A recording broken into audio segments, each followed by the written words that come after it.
Shalom Aleichem, les amis, j'ai une question pour vous. Comment ça se fait que des fois, quand tu veux être bon, tu deviens mauvais? Des fois, tu veux faire du bien, tu as envie d'évoluer, tu as de la tristesse qui se réveille à l'intérieur de toi. Pourquoi? Parce que tu dois changer un petit truc, tu dois commencer à t'améliorer. Et là, tu as l'air sob d'un coup. Tu sens que tu dois quitter des habitudes. C'est trop compliqué pour toi. En fait, je ne pourrai jamais évoluer. Je me sens retenu, enchaîné par mes habitudes, par mes sentiments. Troisièmement, comment ça se fait que les gens qui veulent devenir purs, ils deviennent ce qu'on appelle avec des pensées impures, des pensées tendues, shalom, ou bien des mauvais traits de caractère qu'ils n'avaient jamais eu avant, qui se réveillent à l'intérieur d'eux. C'est marqué Rabotai dans le livre Meshivat Nefesh. On a la raison Rabotai et on a aussi la solution de Rabbi Nachman de Breslev. Alors écoutez, tout simplement, on a cité la semaine dernière que Chaz Shalom, avant de monter d'un niveau spirituel, avant d'évoluer dans sa vie, d'être encore plus proche d'Akadosh Baruch Hu, on est obligé de se casser la figure. Qu'est-ce que ça veut dire? Ça veut dire que tu dois fauter, Chaz Shalom, faire quelque chose de grave. Eh bien, parfois, Chaz Shalom, oui, ça peut arriver. Pourquoi ça peut arriver? Parce qu'en fait, il n'y a que toi qui peux comprendre ce qui est bon pour toi. Ça ne suffit pas que la Torah te l'enseigne. Des fois, tu dois le vivre, des fois. Tu dois vivre la conséquence de la faute. Des fois, quand tu es touché par ce qu'on appelle une descente très profonde et que tu goûtes à l'amertume, tu dis, en fait, je crois que j'ai les kiffé, mais je souffre plus qu'autre chose. Donc, j'en ai marre de souffrir. Si j'en ai marre de souffrir, mon cœur commence à devenir libre. Je suis plus attaché à cette chose-là. Donc, il y a de la place pour quelqu'un d'autre. Maintenant, il y a de la place pour la vérité. Il y a de la place pour Akadosh Baruch Hu. Je peux devenir un nouvel homme parce que j'ai pris de l'expérience de la vie. J'ai compris l'amertume de la faute. Deuxièmement, nous dit Rabbi Nachman, c'est la leçon du jour. Des fois, ça passe par des troubles intérieurs. Des nouvelles pulsions qui se réveillent à l'intérieur de toi que tu n'as jamais eu avant de faire tes chouvas. Comment ça marche? Écoutez cette phrase qui est extraordinaire. Ou basé Toim Hasidim Aksherim Arbe. Même les tzadikim, ils se trompent. Pourquoi? Parce qu'ils ont beaucoup travaillé sur eux. Et des fois, ils voient que même après un très grand travail, le mal se réveille encore plus à l'intérieur qu'avant qu'ils commencent à travailler. Et là, ils se disent en fait, ça ne sert à rien de bosser. Alors écoutez cette parabole que je vous ramène, les amis. Un juif qui se rapproche du palais du roi. Plus il se rapproche, plus il arrive ce qu'on appelle à l'entrée. Mais à l'entrée, il y a des gardiens. Et comme il est tout proche de l'entrée, il se fait laminer. Il se fait rejeter par les gardiens. On ne veut pas le laisser rentrer dans le palais du roi. Mais qu'est-ce que ça veut dire qu'on ne te laisse pas rentrer? Ça veut dire que tu es proche de l'entrée. Donc si jamais, Chaz Shalom, on a des choses qui nous empêchent à l'intérieur d'évoluer, qui nous font ce qu'on appelle retourner en arrière, qui nous tirent vers le bas, ça veut dire qu'on est proche de la porte d'entrée. Ça veut dire qu'on est proche du but.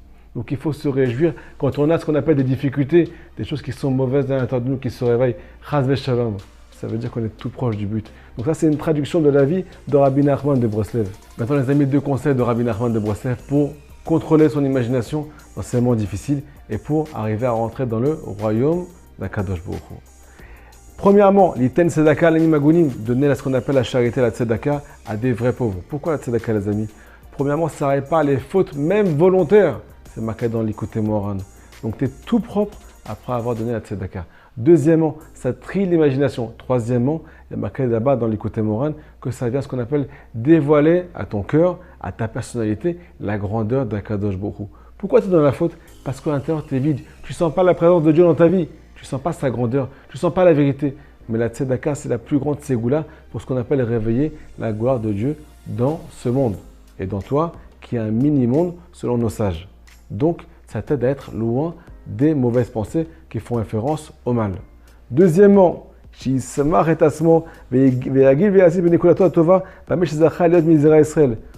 le dit Rabbi Nachman, réjouis-toi. Si tu as la joie, tu vas tout trier. On ne pourra pas te mettre la main dessus. La joie, ça trie l'imagination. C'est quoi la joie? Une joie qui est intouchable, c'est tout simplement le fait d'être juif, d'être l'enfant d'Akadosh Baruch Hu.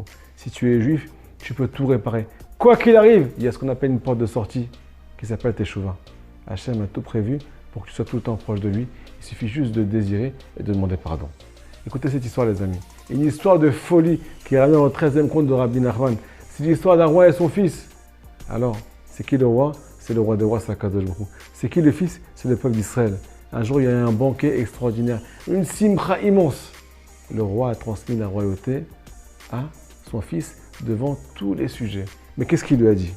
Il a dit quelque chose de magnifique. Je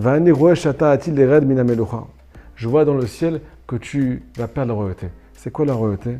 C'est le fait qu'on est roi sur nous-mêmes, qu'on arrive à se contrôler et pas faire du mal et faire du bien.